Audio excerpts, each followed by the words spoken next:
Good afternoon, and it's really great to have the panelists today on that session. The first panel that we have is called Competitive in the Age of the AI and Innovation. And I'm really glad that we have extremely diverse panel today, people from different industries with different experience, international experience, and I'm pretty sure that you all will be glad to hear their opinion and to learn how they'll deal with with that topic. Now, being part of global corporations, we all see that in the last 10, 15 years, it's really very clear that there are two trends. Trend about sustainable development and trend about improving and being competitive. So trend about competitiveness. Later today in the other panels, there will be a very good discussion as well on the sustainable development.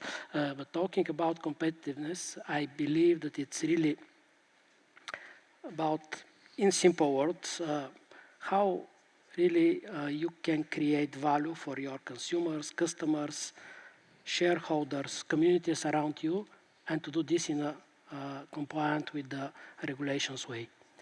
So digital transformation is a key enabler of competitiveness. And we all have seen in the last years big trend and big efforts, investments in the digital transformation. I think the COVID pandemic was unexpected booster, but it came and really helped to speed up the digital transformation. And in the last, I would say, 3 years, we see also AI joining the hype. And if you think today, there is no day when you don't discuss the AI. Either at home, with your kids, with the colleagues at work, going with friends out, AI is topic on the table. And I'm really happy that we will have now chance with our great panelists to discuss as well that one. So without further delaying the conversation, let me introduce them, and I'll start from left to right. Dr. Rado Kotorov, who is a visionary technology executive and entrepreneur and founder of Good. Mrs. Vanya Manova, who is country manager for Bulgaria, North Macedonia, Albania, and Kosovo MasterCard. Mrs. Cezara Panait, head of government affairs and public policy for Google Romania, Bulgaria, and Moldova. And Ryan Colt, a global technology leader with experience as CIO, CTO, consulting many global Fortune 500 companies and big organizations. So welcome. And if I maybe open the stage here with one question to all of you. You all come with different experience. You already mentioned that one and different background. But when we say competitiveness in the age of AI, what that means to you, and what that means, or what should mean for Bulgaria? Maybe we can start with Ryan. I'm having a little trouble hearing his audio. Yes, I also cannot hear very well, so maybe... Could you turn up the speaker a bit there, maybe on the board? Could you repeat the question, please? I will repeat the question, okay. So when we talk about competitiveness in the age of AI, what that means to you? What's your understanding, and what that should mean for Bulgaria? All right, yeah, I got that. And I'll ask all of the panelists as well to... I have to open first with two things. Thank you for having me in your beautiful country. It's my first time to Bulgaria, and I'm pleased to be here. It's wonderful. And also, I must say, I do not represent any company or entity from the US. I'm here purely on my own, offering an opinion as an American, someone who's been in business and tech for over 30 years. And what you will hear is just my thoughts from a guy who's been doing this since Reagan was president, so a long time. In the age of AI, I think of 5 main challenges to be competitive, whether it's Bulgaria or any company in the world. Those 5 challenges, or you could think of them as pillars of success, would be talent, capital, data, infrastructure, and governance. So real quickly, trying to get through those. Talent, we know what that is. You have to have people who can innovate, people who can think, people who can be the next generation of great AI engineers. And again, I'm not going to sugarcoat where Bulgaria sits today in terms of the challenge facing you, but I would say to you, do not even begin to think you need to catch the United States in AI or catch China or catch anyone else. Think of your position in terms of how can you be innovative, how can you increase your current value offering to the world, and therefore improve, hopefully, the value of life here in Bulgaria. You're never going to catch China or the United States or other countries, but you can certainly take yourself from where you are today to a much higher position in a short amount of time if you're willing to make the right investments.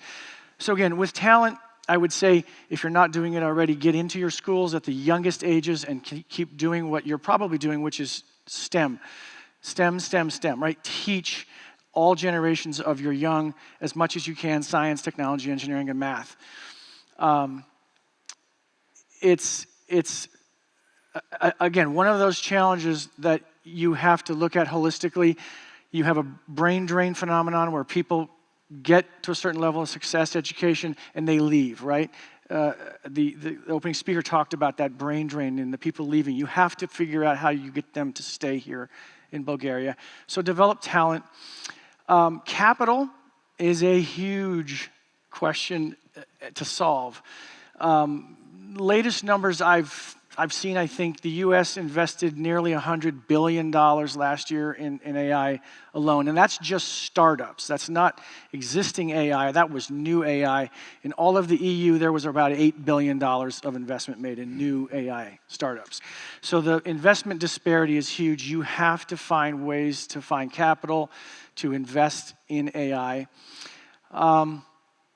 Data is interesting, right? This AI stuff that we have only works because it has massive amounts of data to process and to chew on and to think about and then to try to extrapolate from it, not wisdom, as Garrett told us, not knowledge, but just information, right? To give you perspective, the United States has over 20 billion transactions daily that take place within Facebook, or Meta, if you will, Amazon, Google, all of our big platforms that we built in the United States, they have over 20 billion transactions a day that get added to that data set, okay? And so just the massive amount of data that we have to chew on to develop AI, it puts us so far ahead. China, right, has 1.4 billion citizens, and they have WeChat, they have TikTok, they have Alipay, they have all of these platforms, they have same thing, uploading massive amounts of data into their AI every day to give them greater and greater data sets. And here in the EU, for better or for worse, there's a different approach, right? You have GDPR, you have much siloed data, you value privacy and protection over data sharing, which personally I tend to agree with. I will tell you, personally, as a guy who's been in this for over 30 years, I use no social media. I've never used it. I avoid technology as much as I can. I've seen it coming, and I remember when technology changed in the early 90s, maybe from being a product that I consumed to a product that consumed me. And I became the product, right? And I said, I want nothing to do with this. Never on Facebook, never on Instagram, never on any platform. Other than LinkedIn, you'll find me there just because I have to be. But data is a huge question. Where are you going to get your data sets from? If you're going to be competitive in AI, where will you get your data sets from? And will you have enough data to even make an AI engine that is relevant? Remains to be seen. Infrastructure, massive question, right?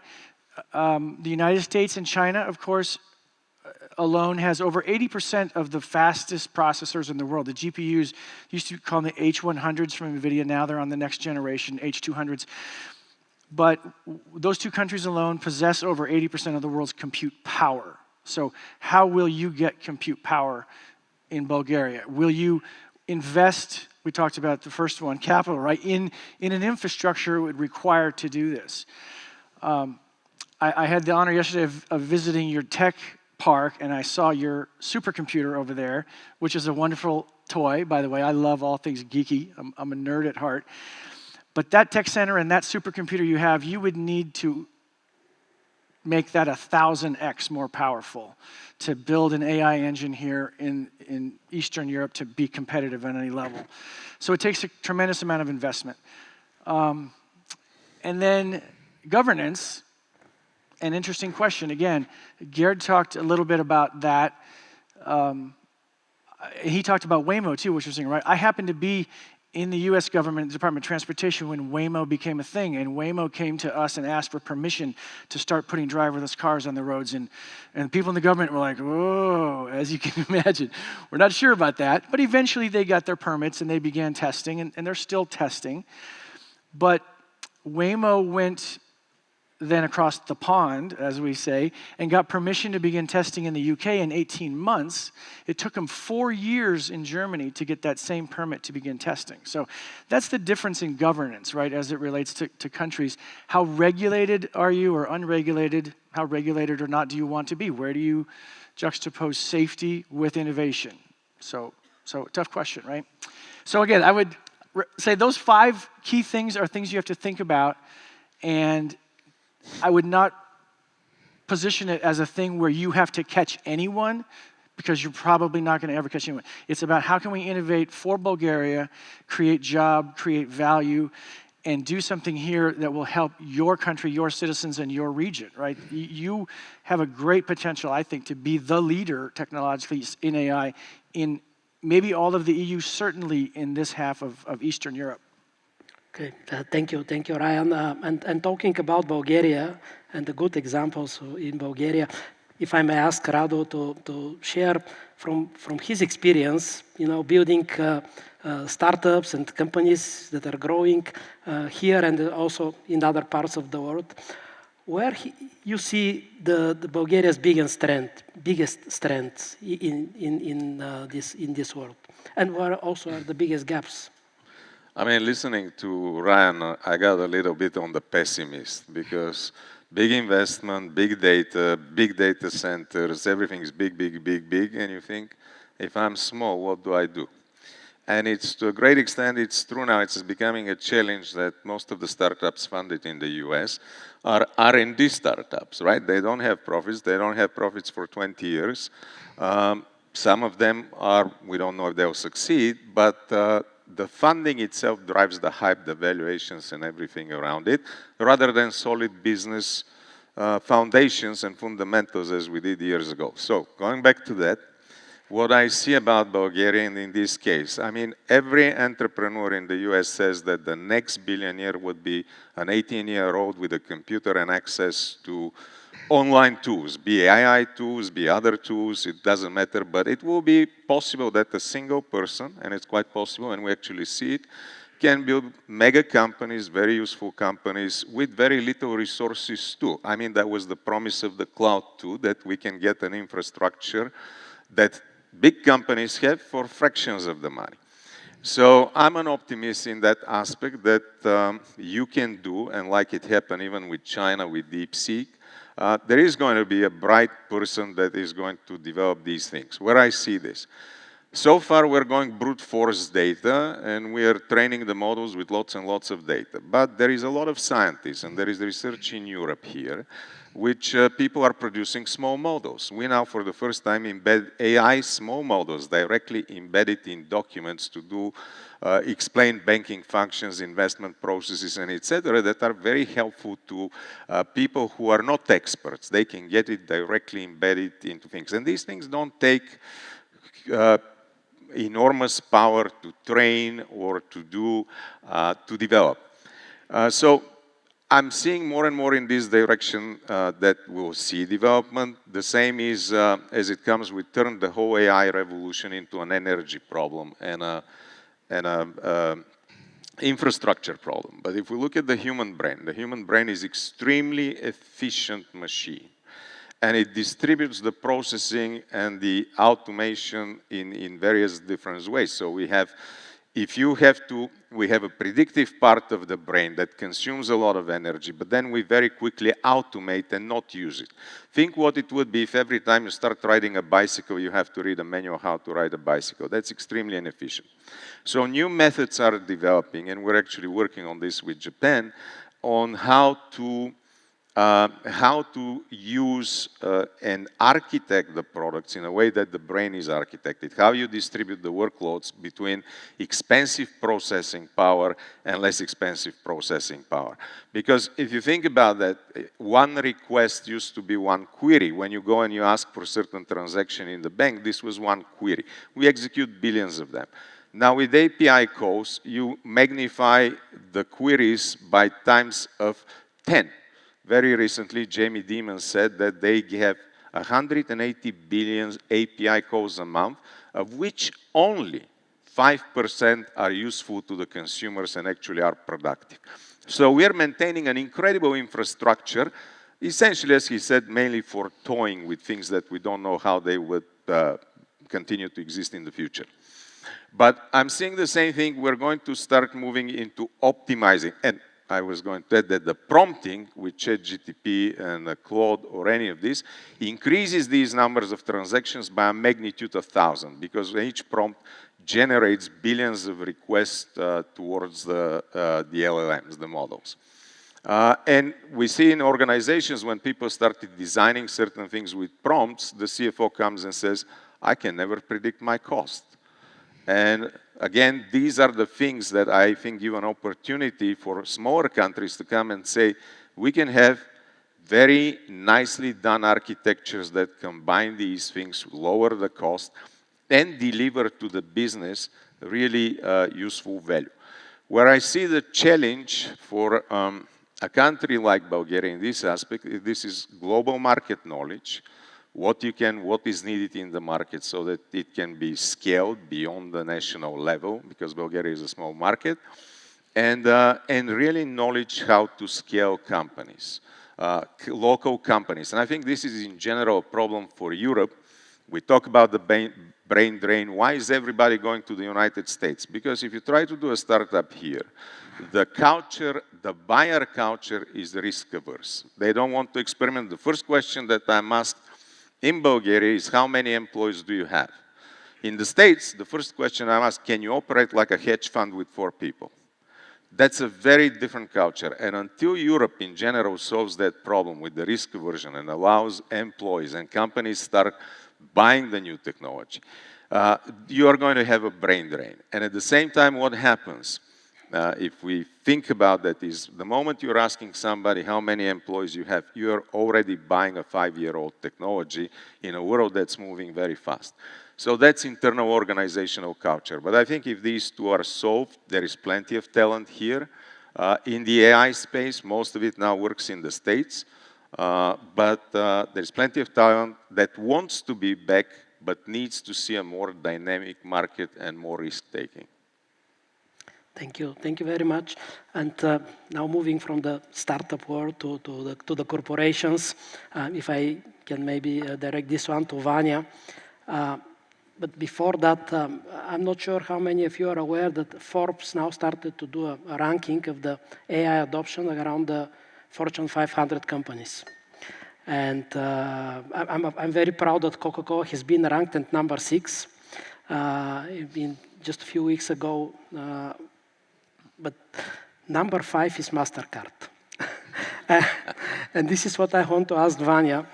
How is really your company applying AI to increase productivity and competitiveness, and what lessons could translate to the Bulgaria's wider economy?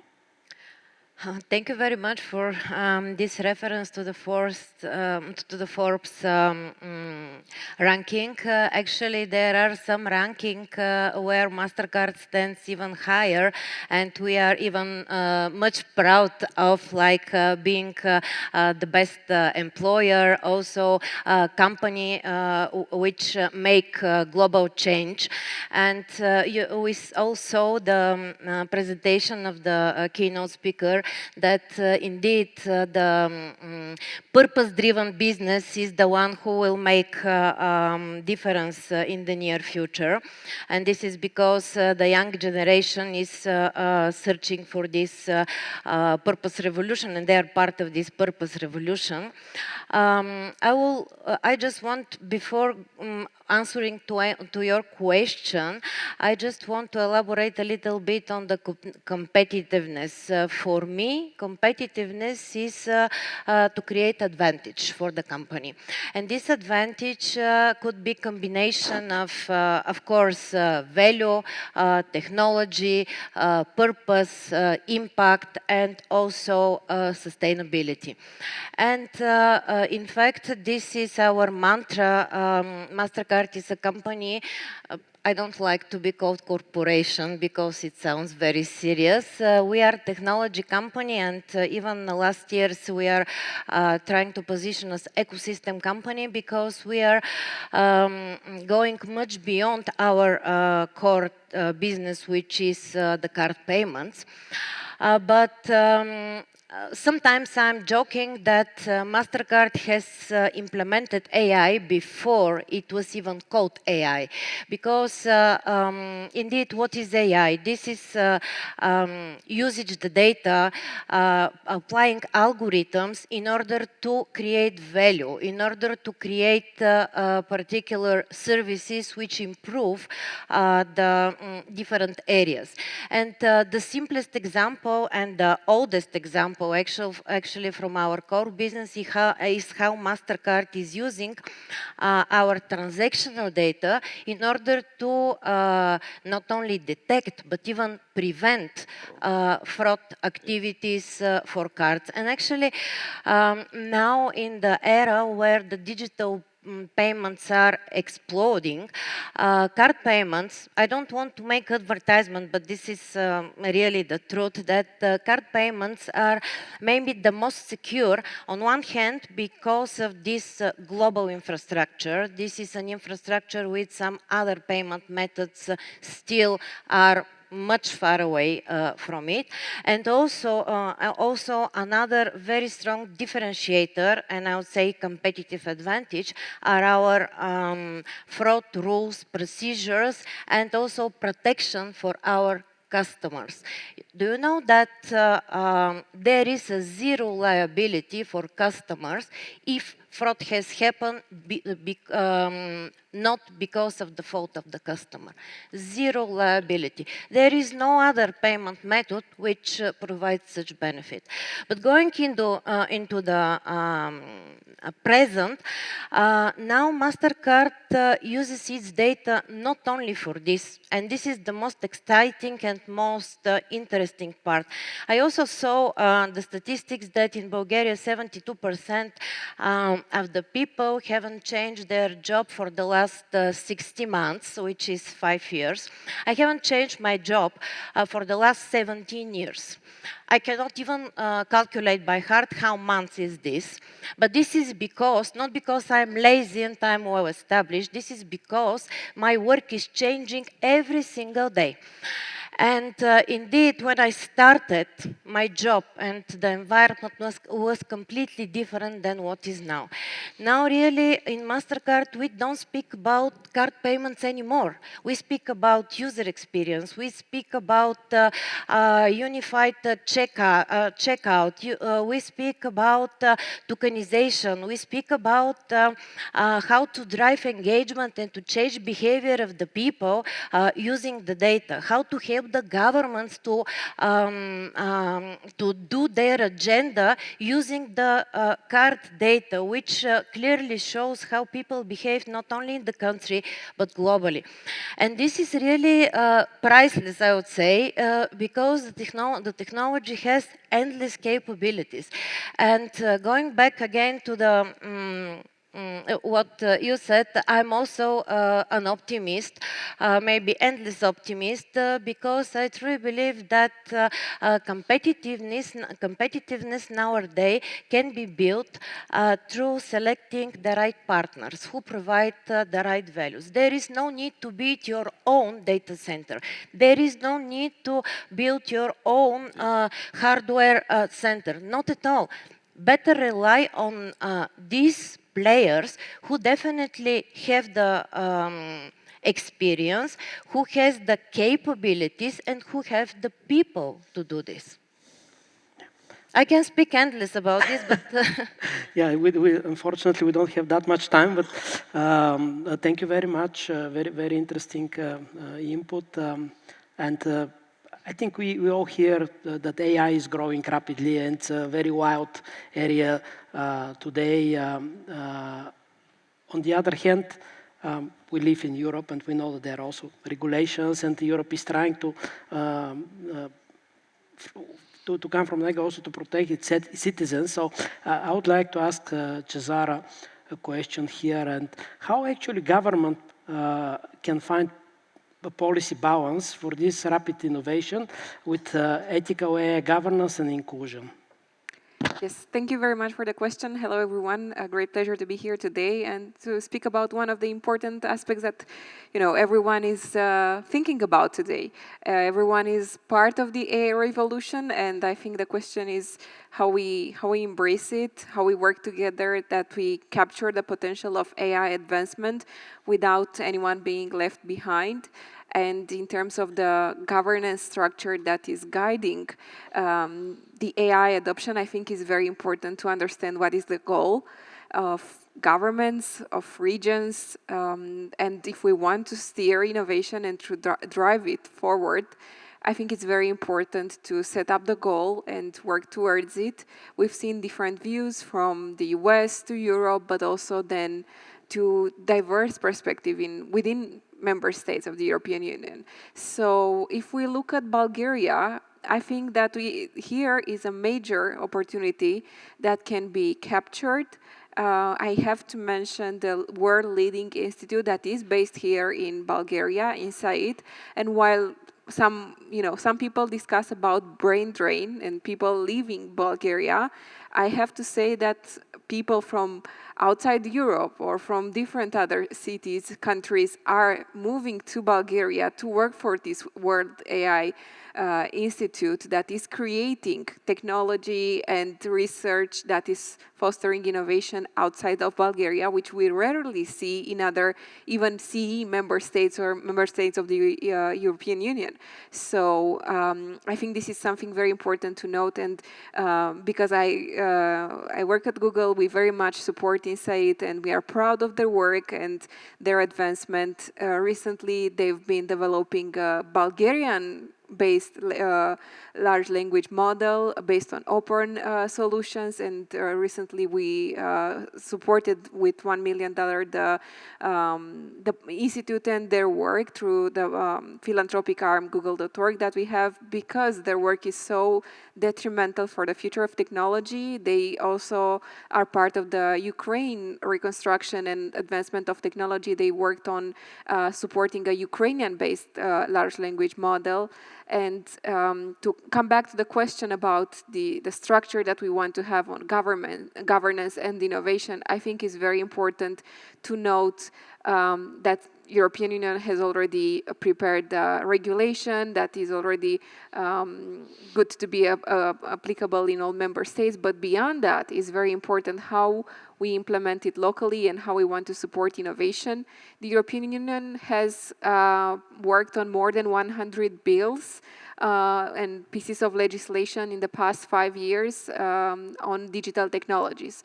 And this reflects the level and the amount of changes that we need to make into technological solutions to make them basically part of our ecosystems. And it is challenging not for the big players, but especially for the smaller ones, because we want to discuss about how to support innovation and other players to grow. But if we want to discuss about startups, scale-ups, they will have more compliance burdens than a big company. And for that, I think we need to work together to focus on skilling, because if people don't trust the technology, and I'm coming back to your point, if they don't trust the technology, they won't use it. If they don't understand it, they won't trust it. Same as Waymo. We need to make people understand how AI is part of their life and not replace their job, not replace their work, not make them not useful. So Romania and Bulgaria are towards the DESI index at the European Union level in terms of digital competencies or even digital public services that we're offering to the citizens. But if we get the AI revolution right, I think we need to focus on equipping the people with the knowledge to understand how to use it for their benefits, for productivity, for efficiency in their daily work, without necessarily meaning that they will be replaced. And we've commissioned a study, an independent study, that showed what is the potential of generative AI adoption for Bulgaria specifically. And the potential is that in the next decade, Bulgaria could take around $4 to $6 billion if the AI opportunity is pursued in generative AI, and also in terms of the replacement of the jobs, it is just around 5%. And more than 50% of the jobs will be complemented by AI, generative AI solutions, while the rest of them won't be impacted because they rely on human-to-human interaction. So we think that the potential is very high, and we need to work together, and also to incentivize the region to be speaking up at the European Union level and other fronts to make sure that our voice is heard and well represented in terms of how we want to prioritize the region's competitiveness and adoption of technologies such as AI. Happy to develop further next part. Yeah, thank you. Very good input, and admirations to Google for the continuous support of Insight, which is a great example how we can retain talent here and build talent, even attract talent from other parts of the world. Now, Cesare, if I can continue with one more question to you. Can I? Okay. Sure. No, to Cesara. Sorry. Cesara, yeah. With me? Yes. If Bulgaria wants to become an innovation hub, what will be the single most important enabler? Would that be education? Would that be regulations, amount of investment, or simply the mindset? And I'm telling you, I know this is the question to pick one, but my response would be to work hand in hand with all of them, to have education, to make the people aware, and use the technology, understand how to combine it with in their daily work, to have the data infrastructure, the capabilities to develop and deploy it, to have the government support to adopt these AI technologies, because if we impose even more barriers at the national level, even more than the EU has set already, then we are not setting ourselves for success. On the contrary, we can make it much more harder. And I don't think this is the goal of the governments that want to innovate. So my response here is that we need to build all of those pillars all together. And just to give you an example, perhaps you've seen the US AI Action Plan. UK has promoted one. Perhaps it's not too late for the governments in our region to set just a few priorities for what they want to achieve, be it data, skills, infrastructure, and to really work on them to achieve them. Yeah. Thank you very much. And I'll move again to Ryan. We had a chance to chat a bit with him before the start of the forum today, and I was sharing the story how actually he was aware of that one, how Bulgaria was the center of the technologies back in the 80s in the previous century, right? Which is what Bulgaria was doing for the former Soviet countries. Also was sharing the story that we're very proud that the inventor of the computer is Jonathan Asov, who is Bulgarian. And talking about the talent, Ryan, he shared that we have a great talent here. But I have a question here. You have this global view, what happens around the world. And we see this huge race for AI talent. I mean, there were news that big corporations, Meta and etc., are hiring people for 7, 8-digit salaries, in the area of AI, and there is a huge war who attract the most clever people in that area. So what lessons Bulgaria can learn from the other countries that successfully attract and retain top talent in this space? Thank you. That's a great question. First of all, 2 quick points. As a guy, again, who's been in this industry a long time, I happen to agree with your point of view on who invented the computer. But I will say it's time to stop resting on your laurels. Yeah. And another anecdote, I just want to point out, for as advanced as this technology is, and we think AI is the greatest thing since, the invention of the computer, I will let you know it's not as great as it thinks it is still, okay? We in America have one of the top banking systems in the world, you may know. We invest billions and billions and billions in our fintech industry, right, financial technology industry, primarily to detect and avoid fraud, because banks, financial institutions hate being defrauded. They hate losing money, right? And so they have invested billions and billions and billions in this industry. And I have a major brand credit card. It's not MasterCard, so I'll tell you that right now. And I used that credit card to buy my plane ticket here to Bulgaria. I used that credit card to book my hotel here in Bulgaria. I've been in your country now for over 48 hours. I've used that credit card at least a dozen times to go buy dinner, to buy coffee, maybe a couple of beers one night. And this morning, I get out of bed and I go to the coffee shop and I use that card to buy coffee and it's declined. And I get an instant text on my phone that says from my bank, "Are you in Bulgaria? Did you try to buy coffee with this card?" It's a text, right? Press yes or no in reply. And I text back yes, and then the card works again. But they knew I bought a ticket here 2 weeks ago, that bank, supposedly. And you're telling me they're not smart enough to know that I'm in here before I'm 48 hours in the country. So don't be too worried about how brilliant the technology is yet. But back to your point about talent, a couple anecdotes just to think about. I don't know how exactly they score this, but I'm sure it's done with a combination of jobs, salaries, scientific papers written. But the top 100 AI engineers or scientists in the world, they're ranked somehow 1 to 1,000. The top 100, 70% of them are in the United States, 20% of them are in China, and 10% of them are everywhere else in the world. So you do need to try to attract and retain talent and develop it internally. I read the other day the average salary for an AI engineer in the United States is $400,000. That's the average. That's not the top. The average salary for an AI engineer in the EU is 75,000 euros. So you just can't compete at that level. I'm not saying you should try to compete with the big guys, but these are the facts.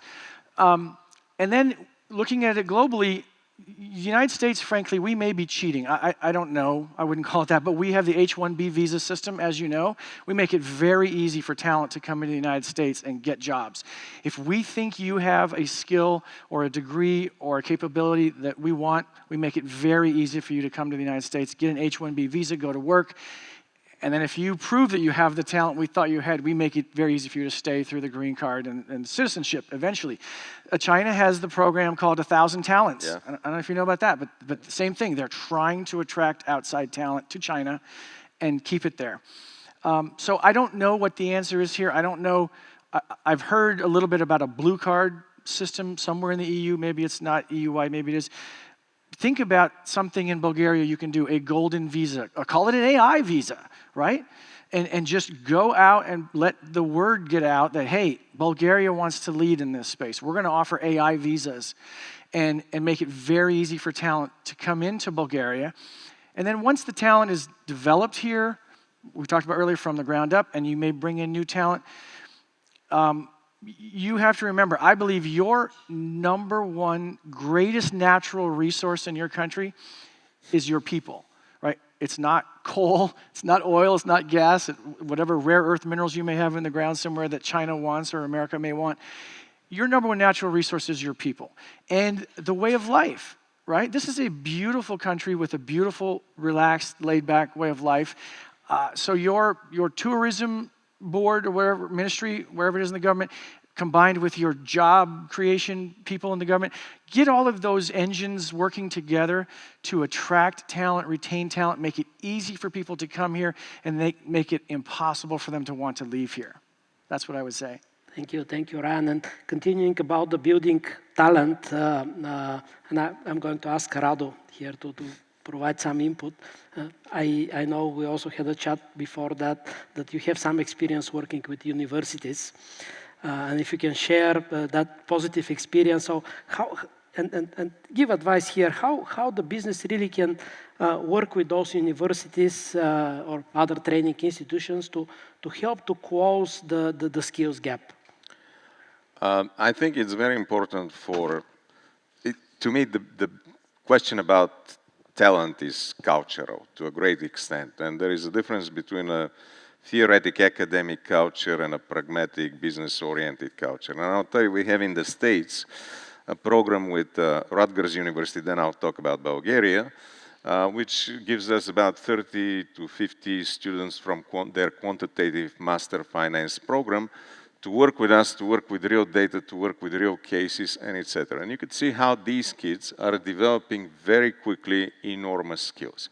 But they do need mentoring, they do need commitment from the people, and they need a concrete outcome. So we put it for every one of them that we need either an academic peer-reviewed paper or a part of a product that can be shown, modules, and etc. And then they're completely motivated and they find jobs very quickly after that.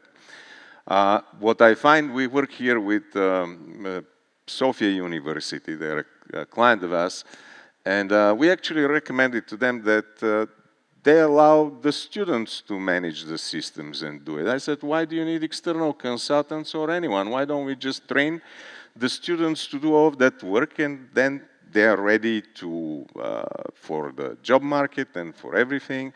And actually, the university kind of likes the idea, but it moves very, very slow through because the students themselves don't see this type of internship yet as something that is valuable. But so one part of it is this, on the pragmatic, how we prepare the next generation, those young people who really need market knowledge and business skills. But the other more interesting thing is I realized that for the first time, the Sofia University is organizing their intellectual property infrastructure. They have about 200 laboratories that are not described, pretty much the knowledge of these labs didn't exist. So for many, many years, because the pragmatic knowledge was not valued. And when they look, the main challenge for them is how to incent those professors who do very complex stuff to even apply for a patent, because the university has 4 patents. I mean, and when we look at the States, major funding for the top universities comes from licensing of patents. So this is another thing that has to come in the country. So the pragmatism, the pragmatic culture, but also the recognition through institutional instruments like patents, internships, and others, so that the country and the talent can move in a more pragmatic business direction. Thank you, Radu. And continuing on that topic, Vanya, if you can help us, we heard that we can eventually import talent, we can build through universities and etc. But also that could also reskill the people. In the previous presentation, we heard that in the next years, most of the people will change their jobs. There will be new jobs coming, old jobs will be gone. So if you can share some insights, what you do in your organization in order to support this reskilling program, and especially in the area of AI, digital transformation. Indeed, in the era of digital revolution and AI adoption, etc., the humanity stays one of the most important, not one of the, stays the most important. And you know that soft skills are already very often named power skills, because this is what really differentiate people from the machines. By the way, that's why I gave the example with myself, who are working for already 17 years in one place because of the real transformation. And what actually I have seen in the company, but again, this is not only, I fully understand that this comes with the culture. And the culture of this big American company, in this particular case, is mainly focused on the development of the people. Yeah.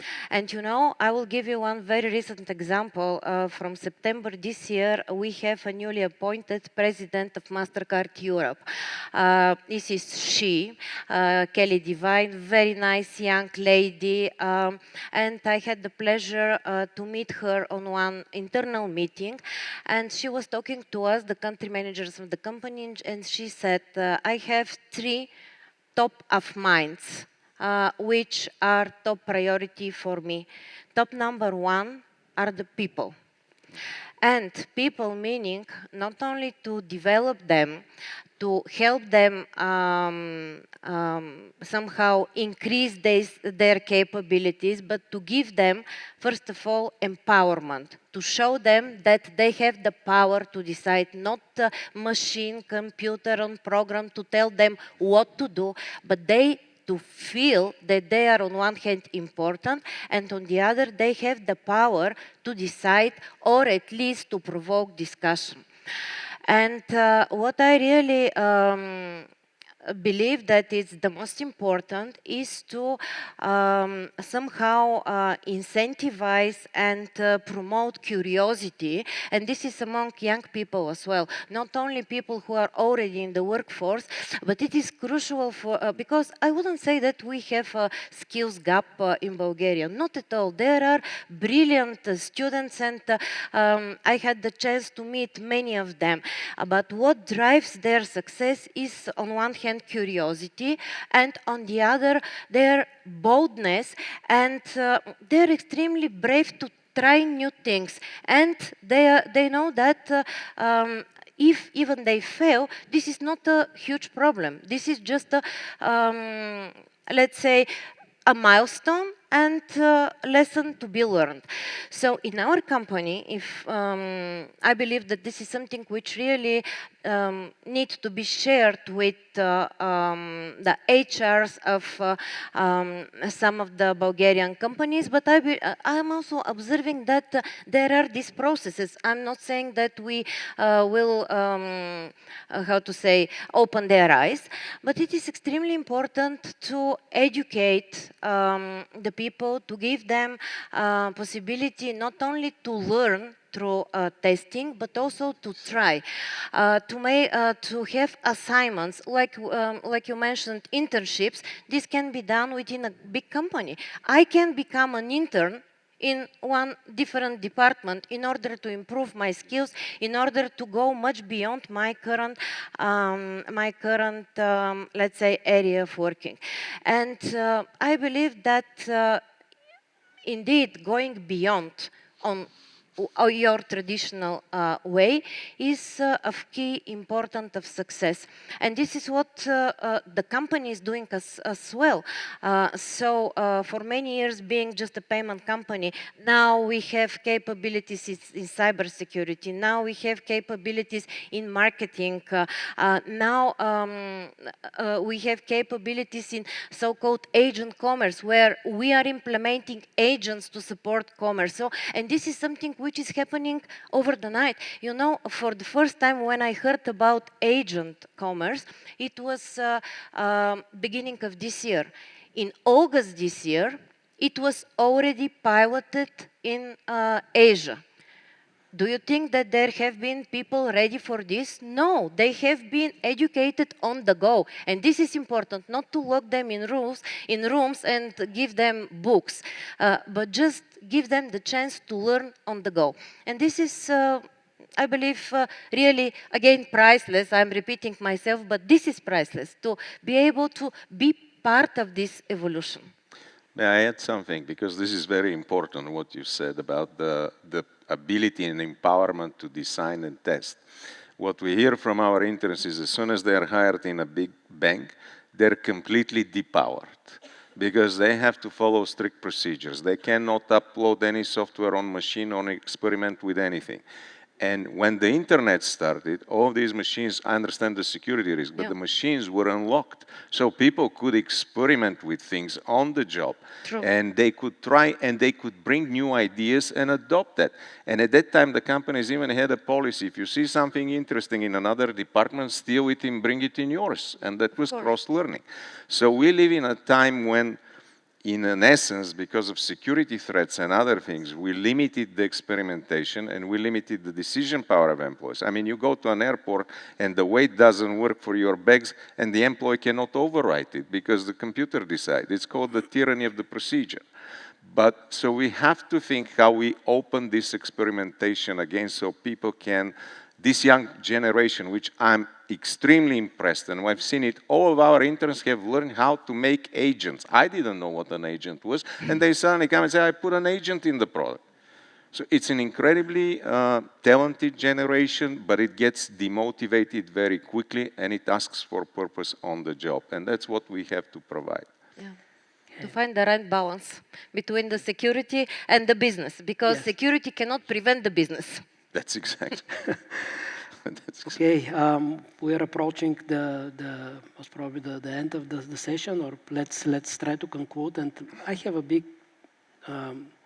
little bit of a challenge to all of you, and I think you go, each one of you. But today we talk about Vision 2050. I would like to ask you to teleport yourself to year 2050. And where you see that Bulgaria now is one of the leaders in the world in that space. So we are globally recognized as for our innovation ecosystem, for our AI leadership, for our competitiveness. So my challenge to you is if you can say what really was the reason, what we made right in order this to happen. And what bold steps we have to do in the next few years in order really to have that vision 2050 reality. Maybe I can ask Cesara to start and then we can go with the rest.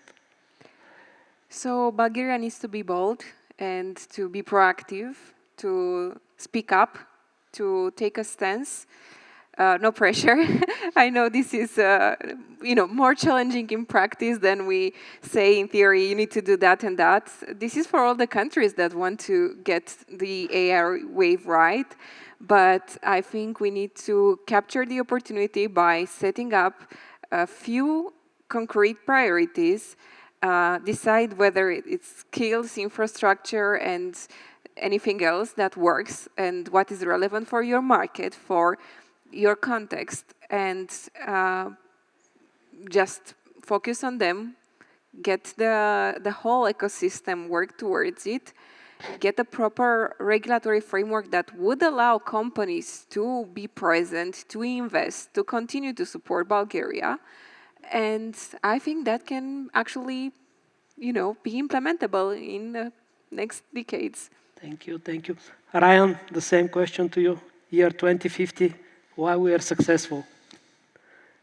Yeah, that may be the toughest question of the day. I tend to not think that far ahead. 25 years from now, I may be gone, personally. Bulgaria certainly will be here. I agree with everything that she just said. Be bold, be fearless, think outside the box, and bring together the right people to collaborate with one another to get this figured out, right? It's everyone. It's your industry leaders, it's your political leaders, it is your financial leaders, your thought leaders, your religious leaders. It's everyone. Everyone in Bulgaria that has an idea, a voice, has to work together to get this done. And I just thought of something I might throw out as a thought. If I were invited to that think tank you're about to form nationally to think about this, I mentioned the US, of course, and China being way ahead of everyone else in this in the world, but don't count out the Middle East, okay? The UAE, Abu Dhabi, Dubai, those nations in the Middle East. As we know, they are incredibly wealthy. They've been living off oil resources for decades. They see the end, right? They know with the global challenges environmentally that the age of oil is coming to an end, and they've thought about that. They have created in the UAE and Abu Dhabi some of the world-leading AI infrastructure, and they are investing trillions of dollars in that area of the world to compete. And so they have money that they don't know what to do with. And you here, again, someone in Bulgaria in politics or government or somewhere, academia, form a partnership with the Middle East, right? Go to the sheikhs who have trillions of dollars sitting in the bank, nothing to do with it, and form some sort of coalition where you become a partner to them. They use Eastern Europe as sort of a backup to their plan, or something like that. But again, be creative, think outside the box, and nothing is off the table when you begin to have this conversation, right? Just think creatively as you can. Thank you, thank you. Vanya? I don't know. I should be a fortune teller in order to say what will happen 20 years ahead, having in mind that the last 10 years we have achieved the growth and change which has happened before for 100 years. So, yeah, and also I don't think that each of us should make some extremely bold steps, etc. I think that in our everyday life we should work on ourselves, on people around us, and spread this, let's say, willingness to learn, to keep your eye open and your ears also listening, to have your mind open to the new things, to collaborate with the right people, to implement the right best practices in order to be, look, in order Bulgaria to become successful country and people to feel happy, this means that we should be adequate and relevant. And adequacy and relevancy is built through adaptation. I believe that one of the strongest skills of the people is the ability to adapt to the changing environment. And when I'm saying people, of course, I mean businesses as well. And again, I started with the fact that I'm positive and I don't have any reasons not to be optimistic for Bulgaria, because we have all the prerequisites, even the fact that we have this wide audience of strong representatives of the business, which are also strong individuals, because again, businesses are also has human faces, is a very, very good start and foundation for the bright future of the country. Excellent, excellent. And Rado, let's conclude for today, also to hear your view. I'm seeing a lot of good things happening and a lot of good technologies being developed, and I think Bulgaria, because what kind of cluster can Bulgaria participate and develop in 30 years so it can grow and it can be known in the world for that, like Switzerland, for example, for banking and medications and etc. But what I'm seeing in Bulgaria is like a very nice combination between software and hardware, smart hardware being presented. I mean, one of the best and most successful companies in Europe was founded here in a garage, and that's Shelly. But you don't hear talking much about that. We hear a lot of talk about, and that's a real business, generating lots of money today, and really well done, and breaking new territories in the smart homes and things like that. And you want to hear more about that, not just about the AI, not just about this, but like these combinatorial products, they're very, very important. And Bulgaria has skills, a lot of skills in manufacturing, a lot of skills in software, and this combination, I think, is in general, even for Europe, a great combination to catch up and leapfrog the US and China. And actually, somebody I was talking with an economist said, Europe calculated that if the trade between the countries is liberated, it can bring 20% to the GDP, offsetting all the tariffs that the states imposed. This is a humongous opportunity. So we have to think, what are the barriers, what are these things, and remove the obstacles constantly. That to me is the priority to get to the 30 years. And if you allow me just to add something, indeed, Bulgaria have a big potential in technology, and in the business. But let's not forget that Bulgaria has a huge potential in tourism. And in the context of our discussion about AI and that the automation will help the people to have more time for the pleasant things, I wish Bulgaria to be much more recognizable internally but also externally, and using the data, including our payment data of people across the world, to be able to attract much more visitors, because this will help also to new people and new companies to see the country and to come and to invest. So it's a combination. I think it's a great ending of today's discussion. Thank you very much to all of you, and it was really a pleasure to have you here today.